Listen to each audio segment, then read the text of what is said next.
আসসালামু আলাইকুম ওয়া রাহমাতুল্লাহি ওয়া বারাকাতুহু। নাহমাদুহু ওয়া নাস্তাঈনুহু ওয়া নাস্তাগফিরুহু ওয়া نعوذ بالله من شرور أنفسنا ومن سيئات أعمالنا.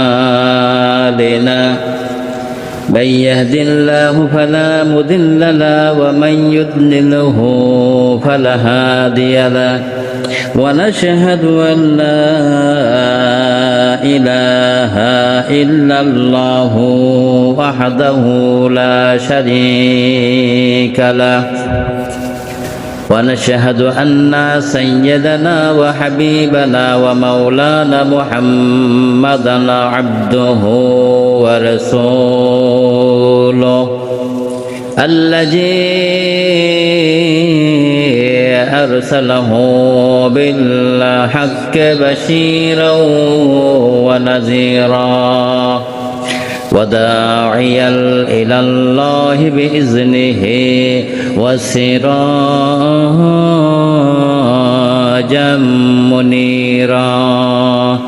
فقد قال الله تعالى في كلامه المجيد والفرقانه الحميد: أعوذ بالله من الشيطان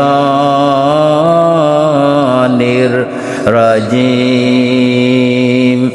بسم الله الرحمن الرحيم.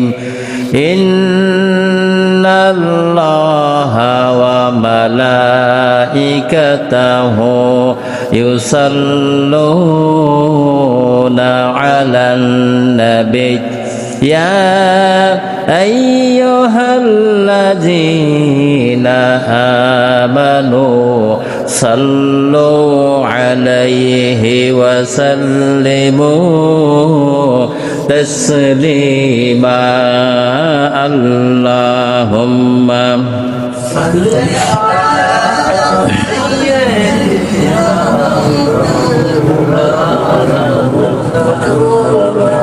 وعلى آل سيدنا. আকাশের ওই তারাগুলি ঝিলমিলে ঝিলমিলে জ্বলছে, ডালে ডালে ফুলগুলো সৌরভে দুলছে। রসূল এসেছে, হাবিব এসেছে, রসূল এসেছে, হাবিব এসেছে। আকাশের ওই তারাগুলি ঝিলমিলে ঝিলমিলে জ্বলছে, ডালে ডালে ফুলগুলো সৌরভে দুলছে। রসূল এসেছে, হাবিব এসেছে, রসূল এসেছে, হাবিব এসেছে। আরব দেশের কাবার পাশে মানবের সেরা মানব এসেছে। আরব দেশের কাবার পাশে মানবের সেরা মানব এসেছে। রসূল এসেছে, হাবিব এসেছে, রসূল এসেছে, হাবিব এসেছে। আল্লাহুম্মা সাল্লি আলা সাইয়্যিদিনা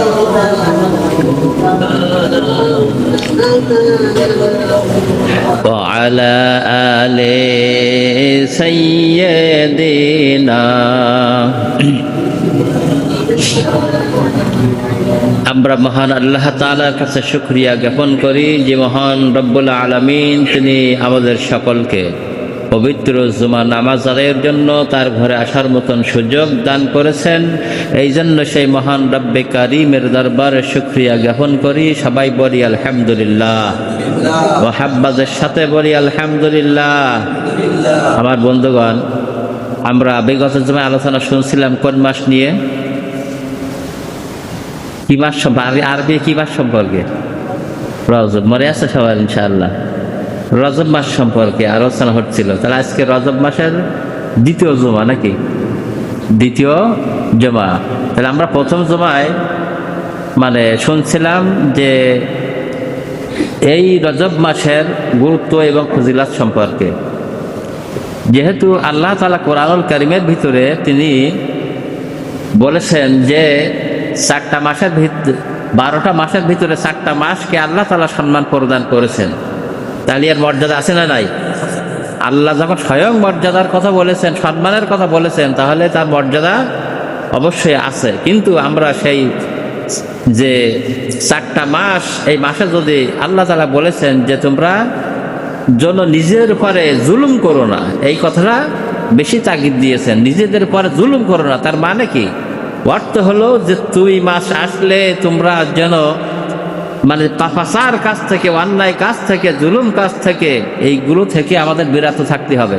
আর যদি বিরত না থাকতে পারি তাহলে এই মাসকে আমরা সম্মান দিতে পারলাম না। আল্লাহ পাক সম্মান দিলেন, আর আপনি আমি যদি সম্মান না দেয়, তাহলে আল্লাহর কাছে প্রিয় খাঁটি বান্দা হওয়া যাবে?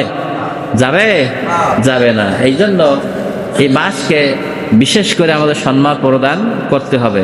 আজকে দেখেন যে রজব মাস যে আল্লাহ রাব্বুল আলামিন তিনি দিয়েছেন, যে রজব মাস যখন আসে, আল্লাহর নবী জনাবে মুহাম্মদ রাসূলুল্লাহ সাল্লাল্লাহু আলাইহি সাল্লাম তিনি একটা দোয়া পাঠ করতেন বেশি বেশি পরিমাণ। আমরা হয়তো একবার ওই জুমার দিন পড়েছি, আর কেউ পড়ছে কিনা পড়ি আমাদের মুখস্থ নাই কিংবা মনেও নাই।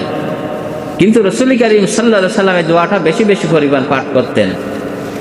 আল্লাহর নবী জনাবে মুহাম্মদুর রাসূলুল্লাহ সাল্লাল্লাহু আলাইহি সাল্লাম যখন রজব মাসের চাঁদ উদিত হতো, বেশি বেশি পরিমাণে এই দোয়াটা পাঠ করলেন, আল্লাহুম্মা বারিক লানা ফি রজবা ওয়া শাবান ওয়া বাল্লিগনা রমাদান। আল্লাহর নবী জনাবে মুহাম্মদুর রাসূলুল্লাহ সাল্লাল্লাহু আলাইহি সাল্লাম আল্লাহ তাআলার কাছে বলছেন, আল্লাহ তাআলা আপনি আমাকে রজব এবং শাবান মাসের যে বরকত রয়েছে, এই বরকতগুলো আমাকে দান করেন, আর রমজানুল মুবারক মাস পর্যন্ত আমাকে হায়াত বৃদ্ধি করে দিয়ে দেন। যেরকম সুবহানাল্লাহ। তাহলে এই রাসূল কারীম সাল্লাল্লাহু আলাইহি সাল্লাম তিনি বলছেন, আল্লাহ তাআলার কাছে প্রার্থনা করছেন। তাহলে মনে করেন আপনাদের এই মেম্বারে, এই খতিব সাহেব, আমরা যখন নামাজ পড়াই, নামাজের পরে যখন আমরা দোয়া করি, আপনারা যারা মুসল্লি রয়েছেন আমিন আমিন বলেন কিনা? হ্যাঁ, বলেন কেন? যে জন্য এটা কবুল আল্লাহ তাআলা আপনিই কবুল করেন। তাহলে আপনার আমার সাদ্দার, আপনার আমার নেতা, আপনার আমার প্রিয় নবী জনাবে মুহাম্মদ রাসূলুল্লাহ সাল্লাল্লাহু আলাইহি সাল্লাম তিনি যখন দোয়া পাঠ করলেন, আল্লাহুম্মা বারিক লানা ফি রজব ওয়া শাবান ওয়া বাল্লিগনা রমাদান, এই দোয়াটা পাঠ করলেন, আমরা কিন্তু ওই দোয়ার সঙ্গে শামিল হয়ে গেলাম। জনগণ ঠিক কিনা? ঠিক কিনা বলেন আমার বন্ধুগণ? তাহলে এই দোয়ার সঙ্গে যখন আমরা শামিল হয়ে গেলাম, আমরা যখন এই দোয়াগুলো পাঠ করলাম, তাহলে এই দোয়া থেকে কি আপনাকে আমাকে শিক্ষা নিতে হবে? আল্লাহুম্মা বারিক লানা ফি রজবা, আল্লাহুম্মা বারিক লানা ফি রজবা ওয়া শাবান। আল্লাহ আপনি এবার রজব মাস আর ওই শাবান মাসের বরকত আমাকে দান করে দিয়ে দেন। তাহলে আমার বন্ধুগণ, আল্লাহর নবী জনাবে মুহাম্মদ রাসূলুল্লাহ সাল্লাল্লাহু আলাইহি সাল্লাম যে দোয়া করলেন আল্লাহ তাআলার কাছে, এইখান থেকে আমাদের শিক্ষা নিতে হবে যে এই প্রথম রজব মাসে যখন আল্লাহ তাআলার কাছে প্রার্থনা করলেন, রমজান পর্যন্ত হায়াত বৃদ্ধি করার কথা বললেন, তাহলে এইখান থেকে আপনার আমার জন্য মেসেজ এসে গেছে। আপনার আমার জন্য মেসেজ আসছে এইটাই যে রমজান মাস আর এই শাবান মাস সামনে, তারপর রমজান মাস, এই রজব মাস থেকে শাবান মাস থেকে রমজানের প্রস্তুতি নিতে হবে। সেই ঘন্টা বেজে গেছে। হ্যাঁ, রজব মাসের চাঁদ উঠিতে হওয়া মানে, এই দোয়া পাঠ করা মানে আপনাকে আমার জন্য কি সংকেত এসে গেছে, ঘন্টা বেজে গেছে যে দেখো বান্দা, রমজান মাস আসতেছে, তোমরা এখন প্রস্তুতি নাও। এটা হলো রমজানের প্রস্তুতির মাস হিসাবে রজব মাসকে আর শাবান মাসকে আল্লাহ তাআলা দিয়েছেন। জনাবে মুহাম্মদ রাসূলুল্লাহ সাল্লাল্লাহু আলাইহি ওয়াসাল্লাম বলেছেন কি, যে রজব মাস আর শাবান মাস, রমজান মাস আসার আগে এই 2 মাসে তোমরা প্রস্তুতি নিয়ে নাও। আমার ভাইরা, আমার বন্ধুগণ, কিভাবে প্রস্তুতি নেবেন একটা উদাহরণ দিলে বোঝা যায়। মনে করেন আপনি যাবেন, কিংবা আপনার ছেলে যাবে, বাইরে যাবে, বিদেশ যাবে, মনে করেন আমেরিকায় যাবে। আমার বন্ধুগণ, তাহলে ওই 1 সপ্তাহ আগের থেকে গোছালে কি হবে নাকি? হবে? তাহলে কতদিন আগের থেকে গোছায়? প্রায় 4-5 মাস আগে থেকে গোছায় না? যে এটা লাগবে, এই কাগজ লাগবে, এই ভিসা লাগবে, ওই পাসপোর্ট লাগবে, এইগুলো লাগবে, এই লাগবে, এই ল্যাকেজ লাগবে, এই কাপড় চোপড় লাগবে, বিভিন্ন ধরনের এগুলো টুকটাক কিনতে একদিনে হয়? একদিনে যতই যান হয় না। ওই একদিনে বেরোলেন বাজারে, আর একটা জিনিস নিয়ে আসলেন, আবার একটা মনে পড়েছে আর একটা নিয়ে আসলেন, এরকম হয় না? আমার বন্ধুগণ, এটা যদি দুনিয়ার ক্ষেত্রে হয়ে যায়, তাহলে আপনার আমার জন্য শ্রেষ্ঠ মাস রমজান মাস, যে মাস আল্লাহ রাব্বুল আলামিন আপনার জন্য, আমাকে জন্য দান করেছেন গুনাহ মাফের জন্য। আমার বন্ধুগণ, জান্নাতুল ফেরদাউসে